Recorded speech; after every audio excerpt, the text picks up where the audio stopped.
Hello everybody, welcome to my YouTube channel steno zone RJ. तो जैसा कि आप सभी लोग जानते हैं, इस चैनल के माध्यम से हम इंग्लिश शॉर्ट हैंड के फुल कोर्स को कर रहे हैं। उसी कड़ी में हम पहला चैप्टर स्टार्ट कर चुके थे, जिसकी पहली क्लास हमने अटेंड की थी। जैसे कि मैंने उस क्लास में आपको बताया था, कोई भी लैंग्वेज हो, हिंदी हो, इंग्लिश हो, शॉर्ट हैंड हो, उन सब में एक सबसे स्मॉलेस्ट उसकी एक यूनिट होती है, जिससे मिलकर वो लैंग्वेज बनती है। तो वो चीज होती है हमारी कॉन्सोनेंट्स। तो कॉन्सोनेंट्स के बारे में मैंने बताया था, कॉन्सोनेंट्स हमारे इसमें टोटल 24 होते हैं। उनको 4 कैटेगरीज में डिवाइड किया जाता है। एक होते हैं स्ट्रेट डाउनवर्ड, दूसरे हॉरिजेंटल, तीसरे कर्व और चौथे स्ट्रेट अपवर्ड्स।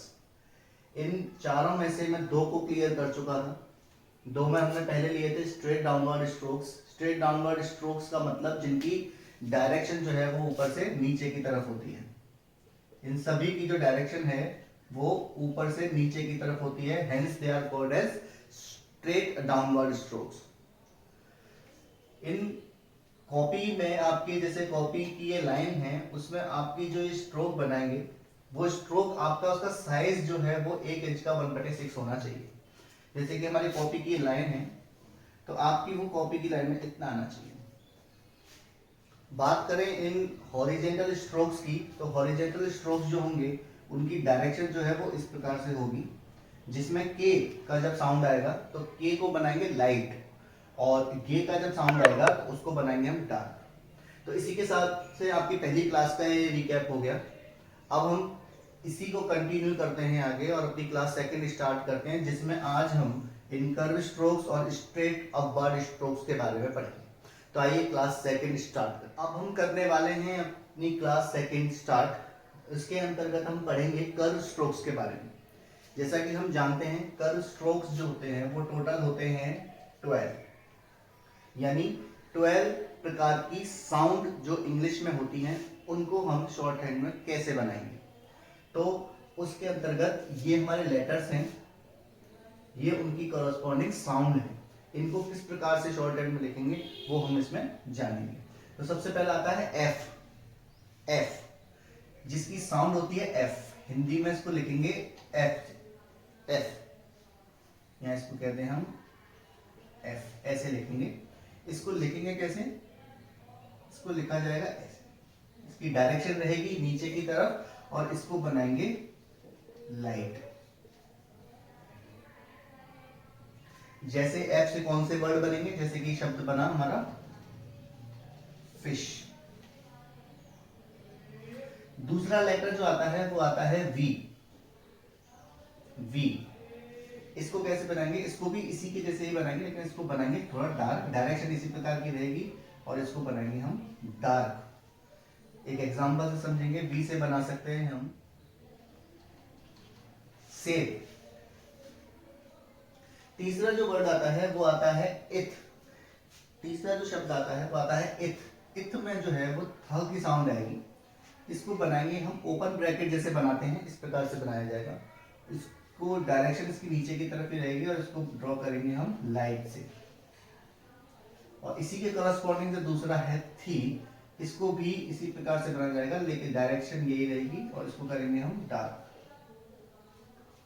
ऊपर वाला जो है इथ, इसका एक करस्पॉन्डिंग एग्जांपल की बात करें तो इथ का जो एग्जांपल हो सकता है वो हो सकता है विड्थ। और हम थ की बात करें तो इसका उदाहरण जो हो सकता है वो हो सकता है थाई। इसकी कह सकते हैं हम थाई। पांचवा जो लेटर है वो है हमारा एस, सिंपल एस। एस को बनाने के लिए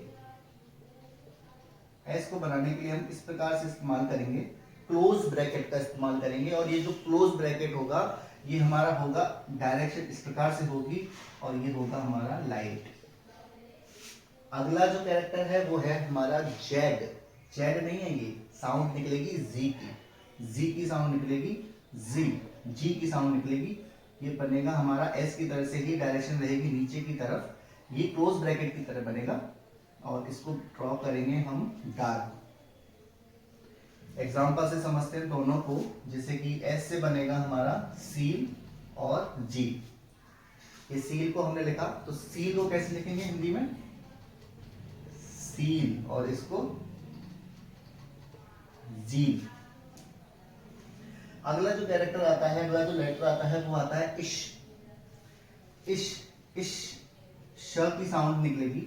इसको बनाया जाएगा इस प्रकार से, और इसकी डायरेक्शन जो है वो ऐसी रहेगी, और इसको ड्रॉ करेंगे हम लाइट। और इससे जो एक एग्जांपल बनेगा जैसे शीप। अगला जो वर्ड आता है, अगला जो कैरेक्टर आता है वो आता है जेड, जी। इसकी साउंड है जी, यानी कि ये वाला जी। इसकी भी डायरेक्शन इसकी तरह से रहेगी, और ये बनेगा हमारा डार्क, डार्क प्रकार का बनेगा। और जी से हम बना सकते हैं जैसे ट्रेजर, मेजर, इस प्रकार से ये शब्द इसमें बन सकते हैं। 9th नंबर पर आता है एम। एम, म, सीधा सीधा म आएगा। इसको बनाएंगे हम ऐसे, इसकी डायरेक्शन रहेगी इस प्रकार से, और ये कोई लाइट और डार्क नहीं होता, ये एक प्रकार से ही बनता है। म से कोई भी शब्द ले सकते हैं हम, जैसे मो। अगला वर्ड आता है एन। एन, एन जो है वो हमारा इसी के जैसे ही बनता है, लेकिन ये बनता है हमारा इस प्रकार से। इसकी डायरेक्शन रहती है एस, और इसको बनाते हैं हम लाइट। एन से कुछ भी लिख सकते हैं हम, नेट। अगला जो आता है शब्द आता है इंग, जिसकी साउंड होती है इंग। इंग, तो इंग को एन की तरह ही बनाते हैं, लेकिन इसको कर देते हैं डार्क। डायरेक्शन भी सेम रहती है, और एन और इंग में जो है डिफरेंशिएट करने के लिए इसको इस प्रकार से लगाया जाता है, जैसे कि सेविंग। लास्ट जो लेटर आता है वो आता है एल, जिसकी साउंड होती है ल। इसको ड्रॉ करते हैं ऐसे, इसकी डायरेक्शन रहती है ऊपर की तरफ, और इसको कोई भी लाइट और डार्क नहीं कैसा भी बना सकते हैं। और इसका एक एग्जांपल कुछ भी हो सकता है, जैसे लाइट। तो ये हमने देखे 12 टाइप्स ऑफ कर्व स्ट्रोक्स हो गए। तो कॉन्सोनेंट्स में हम 3 प्रकार के कॉन्सोनेंट्स को पढ़ चुके हैं। हॉरिजॉन्टल स्ट्रोक्स हम पढ़ चुके हैं, हम स्ट्रेट अपवर्ड स्ट्रोक्स पढ़ चुके हैं, हम कर्व स्ट्रोक्स पढ़ चुके हैं। आखिरी जो है हमारा वो है अपवर्ड स्ट्रोक्स, जो कि 4 प्रकार के होते हैं। मतलब इसके अंदर 4 प्रकार की साउंड क्रिएट होती हैं। पहली जो साउंड होती है वो होती है आर की। इंग्लिश का कैरेक्टर, इंग्लिश का लेटर आर, जिसकी साउंड होती है आर। इसको बनाते कैसे हैं? इसके 2 प्रकार हैं बनाने के। तो एक तो इसको अपवर्ड इस प्रकार से बना सकते हैं, ऐसे बना सकते हैं, जिसकी डायरेक्शन ऊपर की तरफ रहेगी। और एक इसका जो होता है बनाने का वो इस प्रकार से होता है, लेकिन अभी इनको नहीं पढ़ेंगे। अभी हम इसको ऐसे देखेंगे कि इसकी डायरेक्शन ऊपर की तरफ होती है। एक एग्जांपल के तौर पर समझना चाहें तो जैसे शब्द हम देख सकते हैं राइट, एक शब्द देख सकते हैं, उदाहरण देख सकते हैं। अगला जो लेटर होता है इंग्लिश का डब्ल्यू, इसकी साउंड होती है वे। इसको बनाते कैसे हैं? इसको भी बनाते ऐसे हैं, एक टिक की तरह बनाते हैं, और इसका जो डायरेक्शन रहता है ये रहता है ऊपर की तरफ। एक एग्जांपल से समझना चाहें जैसे कि वे। तीसरा इंग्लिश का कैरेक्टर ये, वाई, ये जब आता है तो इसको बनाते हैं हम इस प्रकार से। ये का डायरेक्शन ऊपर की तरफ रहता है, ये बनेगा इस प्रकार से, ऊपर की तरफ का डायरेक्शन रहता है। उदाहरण देखें तो येट। चौथा जो है और ये लास्ट स्ट्रोक है, ये आता है एच है। इनके भी 2 प्रकार से बनते हैं, तो एक यूं और एक यूं। तो ये दोनों प्रकार से बनता है, ये अपवर्ड भी बनता है और ये डाउनवर्ड तरीके से ही बनता है। क्योंकि हम यहाँ अपवर्ड पढ़ रहे हैं तो हम इसको कंसिडर कर सकते हैं। एक उदाहरण के तौर पर समझना चाहें तो जैसे कि है शब्द हाई। तो इस प्रकार से हमारे ये 4 स्ट्रोक्स भी कंप्लीट हो गए। तो हमने अभी तक पूरे के पूरे 24 प्रकार के स्ट्रोक्स को देख लिया है।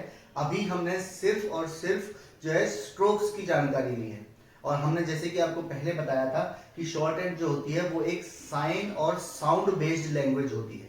तो ये जो हम पढ़ रहे हैं ये हम साइंस पढ़ रहे हैं, हम चिन्ह पढ़ रहे हैं। और अभी जो अगला चैप्टर हमारा आएगा वॉवेल्स का, जिसमें हम साउंड के बारे में पढ़ेंगे। तो ये और वो साउंड दोनों मिलकर एक वर्ड का निर्माण करेंगे, वर्ड का क्रिएशन करेंगे, तब हमारा एक शॉर्टहैंड का वर्ड बनेगा। तो अभी हमने केवल साइंस के बारे में पढ़ा है, अभी हमने केवल कॉन्सोनेंट्स के बारे में पढ़ा है। मैं इसको थोड़ा सा लिख देता हूं कि ये साइंस यानी कि कॉन्सोनेंट प्लस साउंड यानी कि वॉवेल, इनसे मिलकर हमारा एक वर्ड का निर्माण होगा, एक कैरेक्टर का निर्माण होगा। तो वॉवेल्स वाला चैप्टर हमारा अगला है। अभी हमको सिर्फ और सिर्फ कॉन्सोनेंट्स की प्रैक्टिस करनी है कि ये 24 प्रकार के कॉन्सोनेंट कैसे बनेंगे। इस चैप्टर फर्स्ट की क्लास सेकेंड में मैं आपको एक चीज और बता देता हूं कि आपको अभी तक ये जो पढ़ाए गए स्ट्रोक्स हैं इनकी प्रैक्टिस कॉपी में किस प्रकार से करनी है। तो इनकी प्रैक्टिस के लिए आपको अपने नोटबुक में इस तरह से आपकी नोटबुक होगी, इसमें आपको एक कैरेक्टर लिख लेना है। फर्स्ट ऑफ ऑल पी को लिखने के बाद में पूरे पेज पर उसकी इस प्रकार से प्रैक्टिस करनी है। ये आपको पूरे पेज में प्रैक्टिस करनी हो, बोल बोल के करनी है कि मैं पी ड्रॉ कर रहा हूं, पी। जब दूसरे पेज पर हम लिखेंगे तो हम बी करेंगे और उसको हम डार्क करेंगे। याद रहे जब हम प्रैक्टिस कर रहे हैं उस कॉन्सोनेंट का डायरेक्शन वही होना चाहिए जैसा कि बताया गया है। अगर डाउनवर्ड तो डाउनवर्ड, अपवर्ड तो अपवर्ड और स्ट्रेट तो स्ट्रेट। जब हम टी को ड्रॉ करें तो हमको लाइट ड्रॉ करना है इस प्रकार से, और पूरे पेज में टी को बोलते बोलते हमको करना है। डी को करते हुए नीचे की तरफ रखेंगे और डार्क रखेंगे। इसी प्रकार से चे और जे, इसी प्रकार से आपको 24 पेज यानी 24 कॉन्सोनेंट्स के 24 पेज लिखने हैं। हर पेज पर एक एक कॉन्सोनेंट होना चाहिए, बोलते बोलते करना है और उसी डायरेक्शन में उस कॉन्सोनेंट को लिखना है जिस डायरेक्शन में बताया गया है। इसी के साथ में ये class second number class complete होती है। थर्ड क्लास में मैं आपसे मिलूंगा इसी फर्स्ट चैप्टर की थर्ड क्लास के साथ, जिसमें मैं आपको इन 24 कॉन्सोनेंट्स की प्रैक्टिस कराऊंगा, यानी कि वर्ड्स के साथ में प्रैक्टिस कराऊंगा जिनमें साउंड नहीं होगी। साउंड हमारे वॉवेल्स के साथ आएगी जो हम अगले चैप्टर में पढ़ेंगे। तो अगर आपको मेरी ये वीडियो पसंद आई हो, मेरी वीडियो को लाइक कीजिए, अपने दोस्तों में शेयर कीजिए और मेरे चैनल को सब्सक्राइब कीजिए। Thank you.